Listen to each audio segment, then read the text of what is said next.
BTech NIT Jalandhar. Now we have completed our study of one-dimensional motion. In our last class, with the end of calculus, we have completed our study of one-dimensional motion. So moving further, we will now study two-dimensional motion.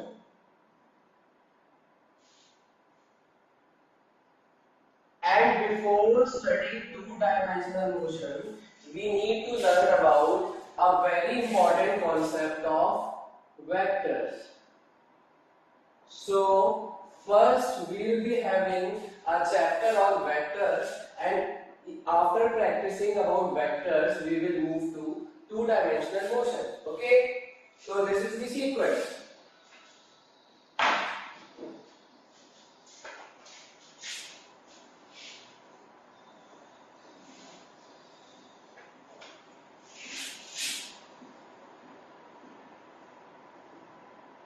Okay, see, there are two types of quantities in physics. There is a quantity in which we just don't need to specify the direction. We just don't say about direction, and those quantities are said to be scalars.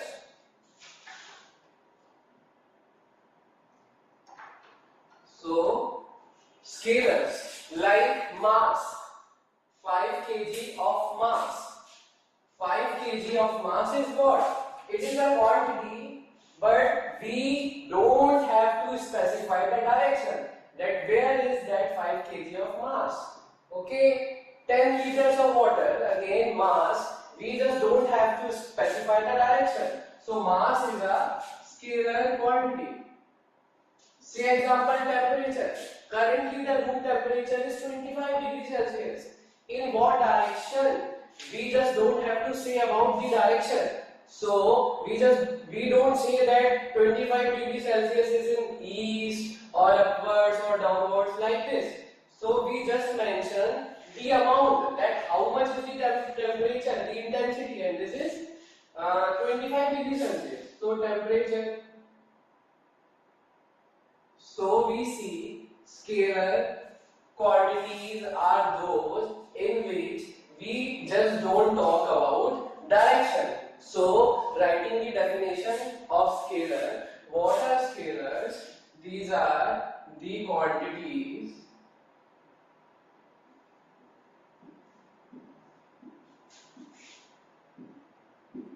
which do not need direction, which do not need direction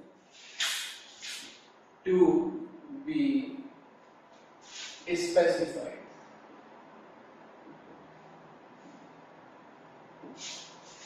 We don't have to specify the direction. Okay. So in scalar quantities, what are these? These are the quantities which do not need direction to be specified. For example, mass, temperature, okay, and volume. Volume again just the magnitude, you don't have to specify the direction.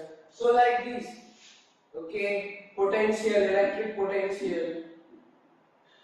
All these are the examples of scalar quantities. Work, okay. And then there are some quantities in which you need to specify that what direction they are pointing to, what direction they are giving us. So such quantities are said to be vector quantities. So vector quantities are those quantities in which we specify some direction. Okay, say for example, position of a person. I say Hyderabad is 500 kilometers away from here, and if I go 500 kilometers away from here, I reach Srinagar. I just don't reach Hyderabad. Why? Because I walked 500 kilometers in the north direction, and I forgot to mention that Hyderabad is 500 kilometers from here in the south direction. Getting my point? So when I am talking about this position, I have to mention at what direction I am heading to. Say again, for example, velocity. I am moving with a velocity of 50 meters per second. Now, if I say to a friend of mine that you just move with a velocity of 50 meters per second, you will reach to Faridabad in half an hour. Okay, I say you will reach to Faridabad in half an hour. But he walks with this speed, with this velocity, but in half an hour he reaches Ghaziabad. So he just went in the opposite direction. See my point? If I mention that move 50 km per second in this direction or in east direction, so the person would reach at the right point where I am making him to go. So velocity is a quantity in which it is very necessary to mention what direction we are talking about. Okay. So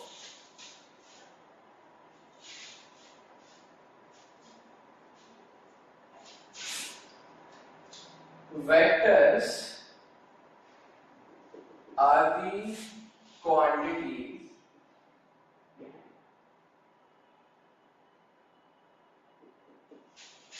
in which we need to specify the direction. Okay.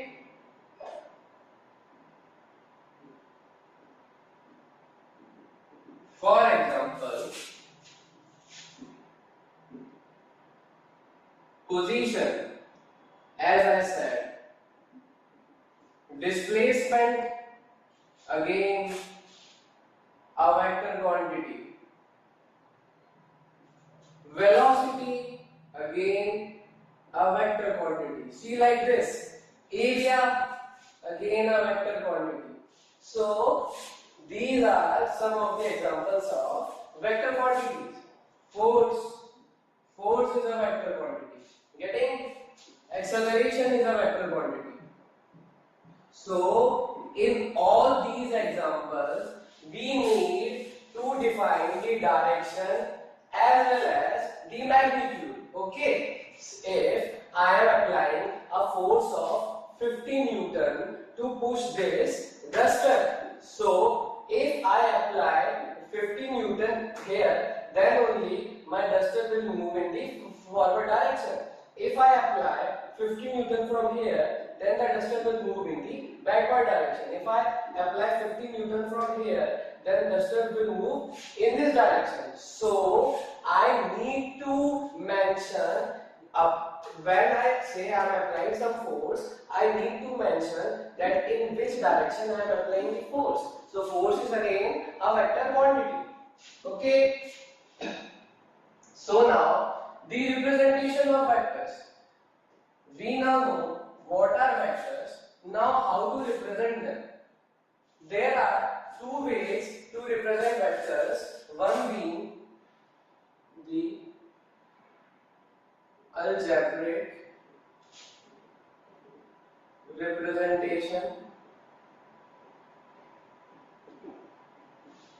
and the other being the geometric representation.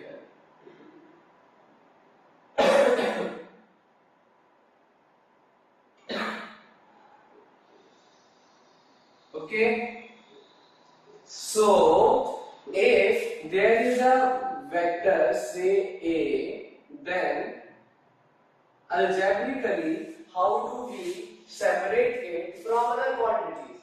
Since if a quantity is vector, then it has to be special.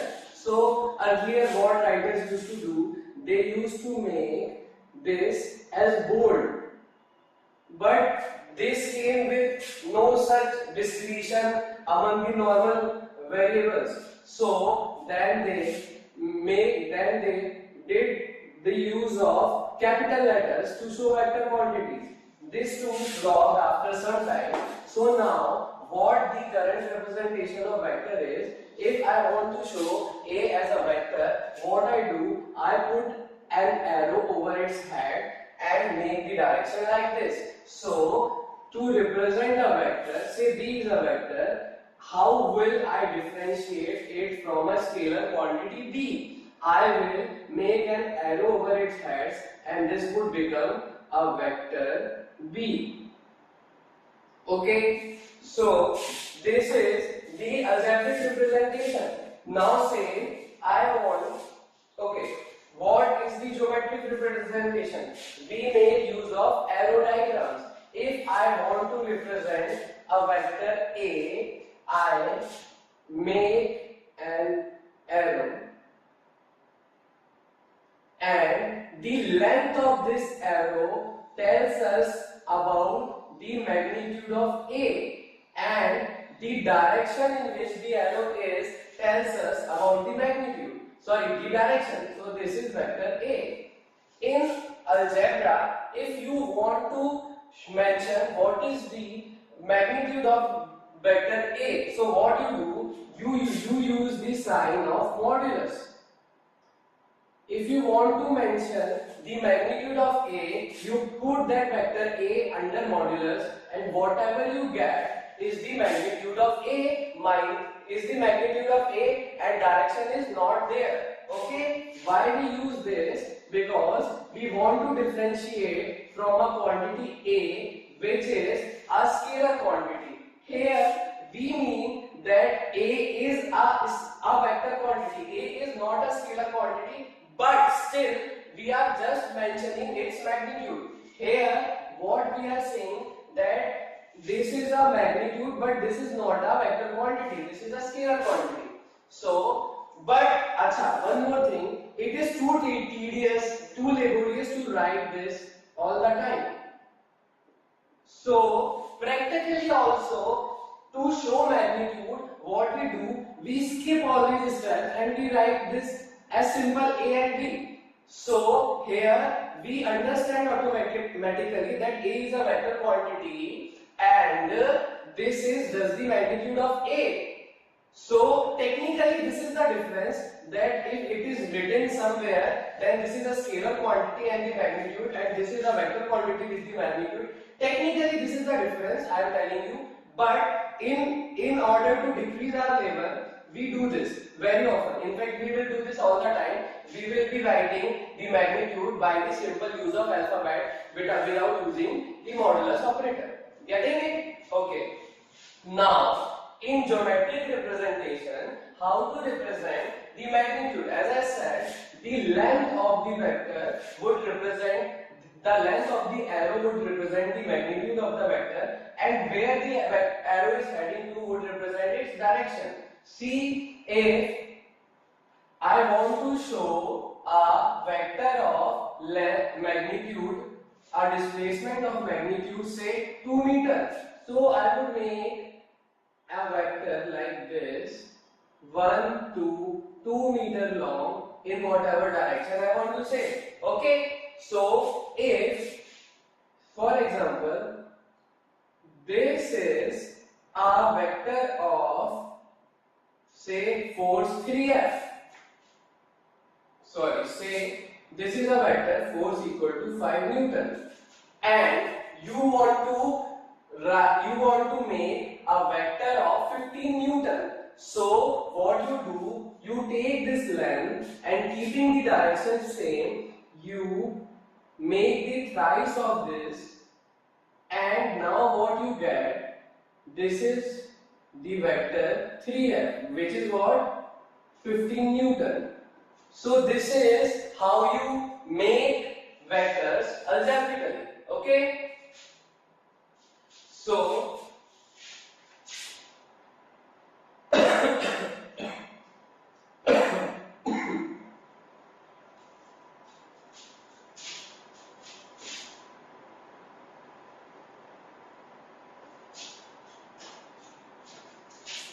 now